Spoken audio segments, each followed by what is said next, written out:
ஆண்டவராகிய இயேசு கிறிஸ்துவின் தூய நாமம் மகிமைப்படுவதாக.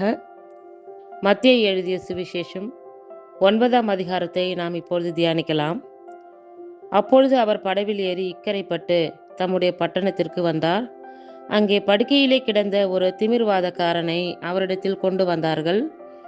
இயேசு அவர்களுடைய விசுவாசத்தைக் கண்டு திமிர்வாதக்காரனை நோக்கி, மகனே, திடன் கொள், உன் பாவங்கள் உனக்கு மன்னிக்கப்பட்டது என்றார். அப்பொழுது வேத பாரகரில் சிலர், இவன் தேவதூஷணம் சொல்லுகிறான் என்று தங்கள் உள்ளத்தில் சொல்லிக் கொண்டார்கள். இயேசு அவர்கள் நினைவுகளை அறிந்து, நீங்கள் உங்கள் இருதயங்களில் பொல்லாதவைகளை சிந்திக்கிறதென்ன? உன் பாவங்கள் மன்னிக்கப்பட்டது என்று சொல்வதோ, எழுந்து நடவென்று சொல்வதோ எது எளிது? பூமியிலே பாவங்களை மன்னிக்க மனுஷகுமாரனுக்கு அதிகாரம் உண்டு என்பதை நீங்கள் அறிய வேண்டும் என்று சொல்லி திமிர்வாதக்காரனை நோக்கி, நீ எழுந்து உன் படுக்கையை எடுத்துக்கொண்டு உன் வீட்டுக்கு போ என்றார். உடனே அவன் எழுந்து தன் வீட்டுக்கு போனான். ஜனங்கள் அதைக் கண்டு ஆச்சரியப்பட்டு, மனுஷருக்கு இப்படிப்பட்ட அதிகாரத்தை கொடுத்தவராகிய தேவனை மகிமைப்படுத்தினார்கள். இயேசு அவ்விடம் விட்டு புறப்பட்டு போகையில் ஆயத்துறையில் உட்கார்ந்திருந்த மத்தேயு என்னும் ஒரு மனுஷனை கண்டு, எனக்கு பின் சென்று வா என்றார். அவன் எழுந்து அவருக்கு பின் சென்றான். பின்பு அவர் வீட்டிலே போஜன பந்தி இருக்கையில் அநேக ஆயக்காரரும் பாவிகளும் வந்து இயேசுவோடும் அவர் சீஷரோடு கூட பந்தி இருந்தார்கள். பரிசேயர் அதைக் கண்டு அவருடைய சீஷர்களை நோக்கி, உங்கள் போதகர் ஆயக்காரரோடும் பாவிகளோடும் போஜனம் பண்ணுகிறது என்னவென்று கேட்டார்கள். இயேசு அதை கேட்டு, பிணியாளிகளுக்கு வைத்தியன் வேண்டியதே அல்லாமல் சுகமுள்ளவர்களுக்கு வேண்டியதில்லை. பலியை அல்ல, இரக்கத்தையே விரும்புகிறேன் என்பதின் கருத்து இன்னதென்று போய் கற்றுக்கொள்ளுங்கள். நீதிமான்களை அல்ல, பாவிகளையே மனம் திரும்புவதற்கு அழைக்க வந்தேன் என்றார். அப்பொழுது யோவானுடைய சீஷர் அவரிடத்தில் வந்து, நாங்களும் பரிசேயரும் அநேக தரம் உபவாசிக்கிறோமே, உம்முடைய சீஷர் உபவாசியாமல் இருக்கிறதென்னவென்று கேட்டார்கள். அதற்கு இயேசு, மணவாளன் தங்களோடு இருக்கையில் மணவாளனுடைய தோழர் துயரப்படுவார்களா? மணவாளன் அவர்களை விட்டு எடுபடும் நாட்கள் வரும், அப்பொழுது உபவாசிப்பார்கள். ஒருவனும் கோடி துண்டை பழைய வஸ்திரத்தோடே இணைக்க மாட்டான். இணைத்தால் அதனோடே இணைத்த துண்டு வஸ்திரத்தை அதிகமாய் கிழிக்கும், பீறலும் அதிகமாகும். புது திராட்சரசத்தை பழந்துருத்திகளில் வார்த்து வைக்கிறதுமில்லை.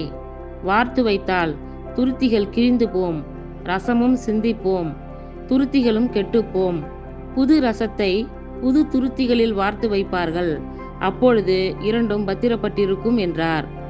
அவர் இவைகளை அவர்களுக்கு சொல்லிக் கொண்டிருக்கையில் தலைவன் ஒருவன் வந்து அவரை பணிந்து, என் மகள் இப்பொழுதுதான் மரித்து போனாள்.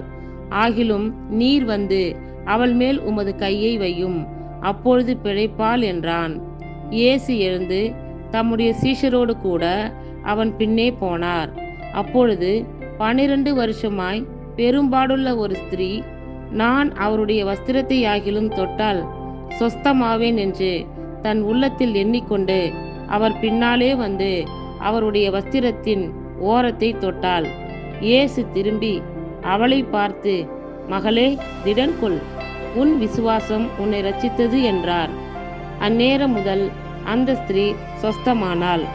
இயேசுவானவர் தலைவனுடைய வீட்டிலே வந்து தாரை ஊதுகிறவர்களையும் இறைகிற ஜனங்களையும் கண்டு, விலகுங்கள், இந்த சிறு பெண் மரிக்கவில்லை, நித்திரையாய் இருக்கிறாள் என்றார்.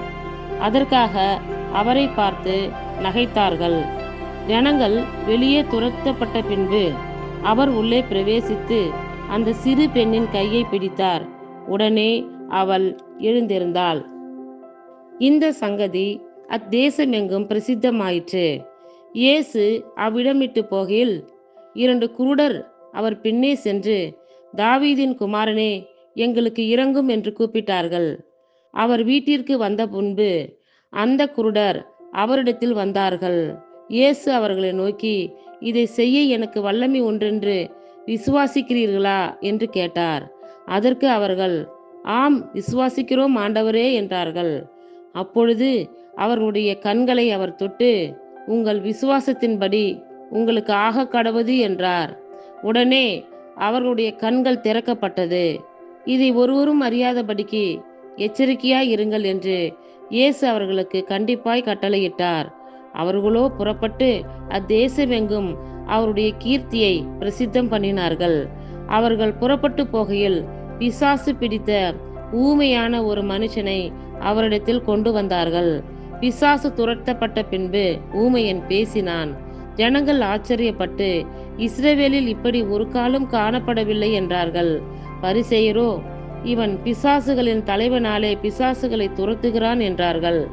பின்பு இயேசு சகல பட்டணங்களையும் கிராமங்களையும் சுற்றி நடந்து ஜெப ஆலயங்களில் உபதேசித்து ராஜ்யத்தின் சுவிசேஷத்தை பிரசங்கித்து ஜனங்களுக்கு உண்டாயிருந்த சகல வியாதிகளையும் சகல நோய்களையும் நீக்கி அவர்களை சொஸ்தமாக்கினார். அவர் திரளான ஜனங்களை கண்டபொழுது அவர்கள் மேய்ப்பனில்லாத ஆடுகளைப் போல தொய்ந்து போனவர்களும் சிதறப்பட்டவர்களுமாய் இருந்தபடியால் அவர்கள் மேல் மனதுருகி தம்முடைய சீஷர்களை நோக்கி, அறுப்பு மிகுதி, வேலையாட்களோ கொஞ்சம். ஆதலால் அறுப்புக்கு எஜமான் தமது அறுப்புக்கு வேலையாட்களை அனுப்பும்படி அவரை வேண்டிக் கொள்ளுங்கள் என்றார். இத்துடன் 9ஆம் அதிகாரம் நிறைவுற்றது. கர்த்தர் தாமே நம் எல்லோரையும் ஆசீர்வதிப்பாராக. ஆமேன்.